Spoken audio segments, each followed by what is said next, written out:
Good afternoon and welcome to the Abbey Church of Dunfermline. I'm Mary Ann Rennie, I'm the minister of the Abbey Church, and during this lockdown period I have been offering a series of tours of our building.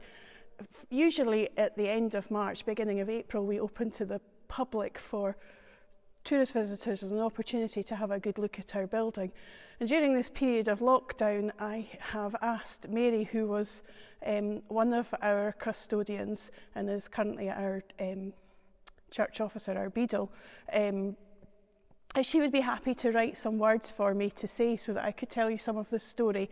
So please don't think I know all of this in my head. In fact, this has been a great opportunity for me to learn bits and pieces about our building.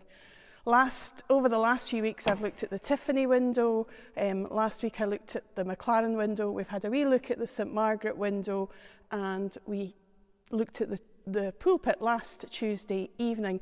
This afternoon I'm going to finally give in and mention the person who sits underneath the pulpit. I like to keep him a secret, but he's not very good at staying quiet.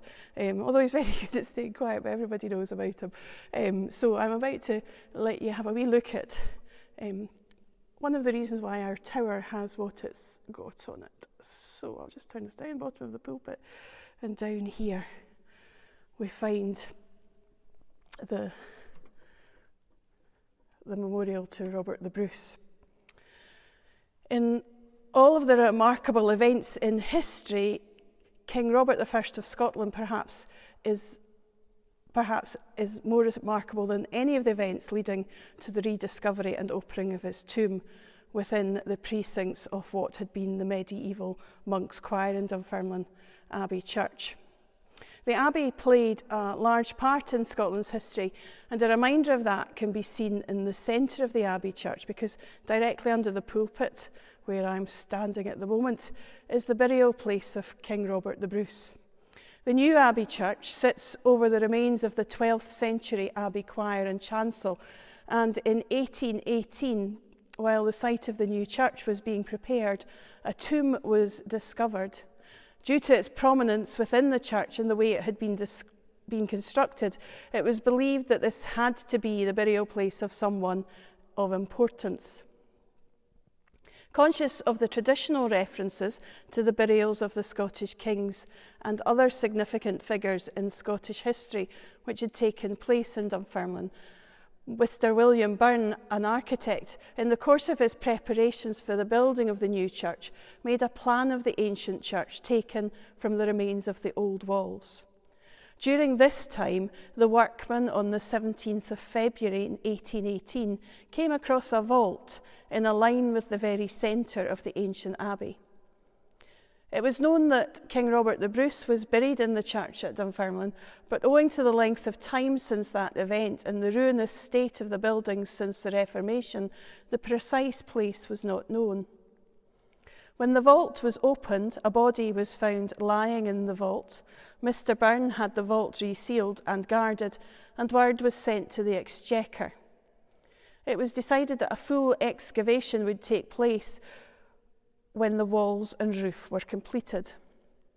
At 11 o'clock on the 5th of November 1819, Sir Henry Jardine, whose title was the King's Remembrancer, and who was appointed by the Exchequer, and many notable people, including Dr. Gregory, the King's physician, and Dr. Munro, the Professor of Anatomy in Edinburgh University, attended the opening. It's thanks to Sir Henry Jardine's report that was completed on the 10th of December 1821 that we have details of the opening. The vault was 7 feet long and 22.5 inches broad, and each stone carried the mark of the mason who carved it. The remains of a wooden coffin and handmade nails were found, along with remnants of a cloth of gold, a linen cloth embroidered with gold thread. The body was enclosed in 2 sheets of lead, with the remnants of the embroidered over it. The skeleton was measured, and the report indicated that it was between 5 feet 11 inches and 6 feet. The most remarkable thing about the skeleton was that the sternum was sawn through, and this was taken as evidence that this was done to enable the heart of Robert the Bruce to be removed in 1329. The last command of Bruce was that Douglas should remove his heart and take it to the Holy Land. Plaster casts of Robert's skull were taken by Mr. William Schuyler, an artist considered to be the best of the time. After the examination of the bones, the skeleton was carefully wrapped in the lead covering with the bones in their natural position and put into a lead coffin prepared for it. The body was reinterred in the vault along with the following articles: Barber's Life of Bruce, it's a 1714 edition, Lord Hale's Annals of Scotland, Kerr's History of the Reign of King Robert the Bruce, the History of Dunfermline in 1815, the Edinburgh Almanac and Directory for 1819, and various newspapers. Gold and silver coins from 1798 to 1819. The heritors and the magistrates directed Mr. Byrne to consider how the church could be marked externally as the grave of the king, and left him to decide how this should be done. It said that with great taste and genius he topped the pinnacles of the tower with the 4 words King Robert the Bruce in large letters distance. I think I keep pausing there. So just so you've got that last bit, the words at the top of the Bruce were so that people could, at the top of the tower, were so that people would know that this was the burial place of King Robert the Bruce. It's a fairly impressive plaque.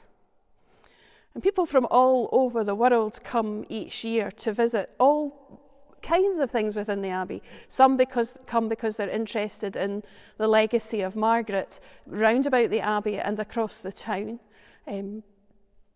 Some come because this is a place of pilgrimage because of Margaret. In fact, it's become a historical pilgrimage for others who come in search of Robert the Bruce.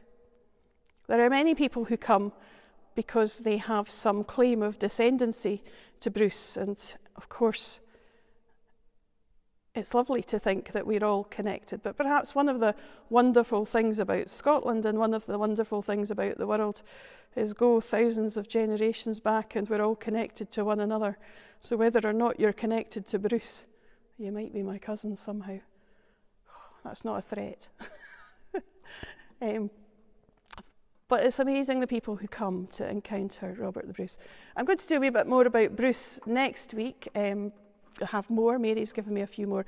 And obviously, as well as the plaque, we also have the Bruce exhibition. She mentions there that this plaque was laid in 1821. And some of you will know that we are part way through celebrating our bicentenary as the Abbey Church of Dunfermline. The Dunfermline Abbey has been here nearly 950 years. In 2022 we will be marking the 950th year since the establishment of the Abbey on this site.